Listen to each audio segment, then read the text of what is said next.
And Sam Spooner, just the one game in the Rossborough Men's Hockey Premier League. I think that's down to the fact that backers are off island. They were actually on island, On island, good but against Bowden, they're yeah. against Bowden first, which presents a really big challenge for them. Bowden got promoted last year from the Men's Hockey League Conference North into the Men's Hockey League Division 1 North, and they're actually fighting for promotion into the National League Premier. So it's going to be a big challenge for backers tomorrow. I think it's probably going to be one of the highest placed teams they've played against. You look at the sides, they've had Bowden men's first 11 have had 11 games already this season. Backers have had 3. So there's a big difference in match fitness and playing together already for a fair few games. So there's going to be a big gulf in how well they're prepared. Backers though, most of those guys are down at training week in week out at island training. So they're well adjusted. They know each other very, very well. There's pretty much the same team that have been playing for a few years now, so they do have a chance. And even when we've labelled backers as second favourites, they've shown us before.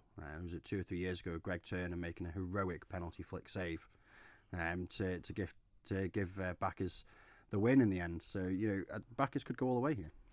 There's only the one game, as referred to, in the Rossborough Men's Hockey Premier League, but a very big one at the bottom. Saracens A play Ramsey A. Yeah, big game. And in all fairness, Ramsey A do go in as favourites. They have the Premier League pedigree, they have the experience at this level, and they're a little bit older than the Saracens squad as well. That being said, though, Saracens have a really good chance, and if they can just, in that second half of a game, just carry on their form from the first half. Is it fitness or what? What is it? You know what? I think it probably is. The difference between the men's Division 1 and the Premier League is huge. It's a massive gulf in class in terms of fitness levels, etc. And it does take a year or two to sort of build up to it and get used to it and really sort of push yourself against those other teams.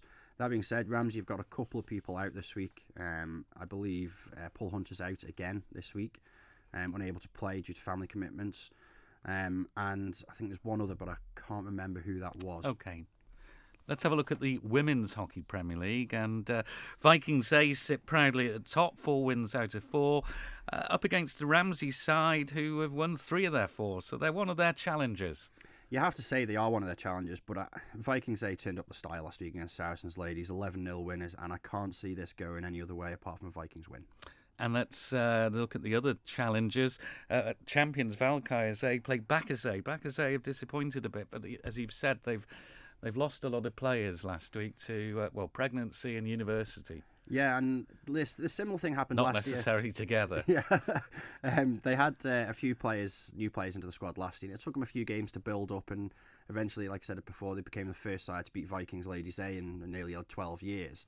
And I think there's similar things going on this season. And although I don't think they'll beat Valkyries A this weekend, I think it's another weekend for them to build on and move forward.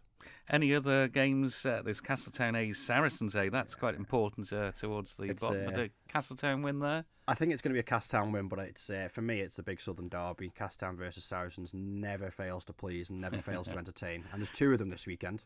And any concerns about the weather? Possibly. I mean, depends on the sort of travel advice. Really, for hockey, obviously we're on all-weather pitches, and whether the goals are moving. But the umpires will make the decision on the day, during the game or before the game, and if there's any notifications from Manx Hockey, it'll be made on their Facebook page. Of course, the goals moving or blowing over is not safe, is it? And no. I think you were telling me Castletown still got the old goals, and they do move around. And if anywhere's going to be windy, it's Castletown. Castle Russian, isn't it? So I was considering going down there to watch some of the games tomorrow, but I've changed my mind. I think I'm going to stay nice and safe in Douglas. But yeah, Castletown's probably one of the most exposed pitches on the island. So if there's any goals going to be moving about, it's going to be up there. There's one other game I want to just go into with a bit of detail if we can, and that's in the Rossborough Women's Hockey Division 1. Valkyries B against Harlequins A, the top 2 in that division. Yeah, and Harlequins, they have to win this if they want to keep pace with Valkyries, or at least take a point. Valkyries B have been brilliant this season. What has it been? Their opening day 6-0, then a 3-0, and then they won 1-0 last week. So they've not conceded in 3 games, and 3 wins out of 3, 10 goals in those 3 games. So they've been really, really good. But Harlequins Ladies A, they drew last week 0-0 against Castown B, and they'll be disappointed with that. But it just depends if the strength of the team they started the season with can continue. It's quite a contrast, isn't it? Valkyries have scored 10, conceded none in their 3. Harlequins have conceded just 1, but they've only scored 3. Yeah. They're not a particularly high-scoring team, but they seem to be able to grind results out where maybe you'd have been put them second favourite at the start of the season. So Valkyries are going to have to be careful.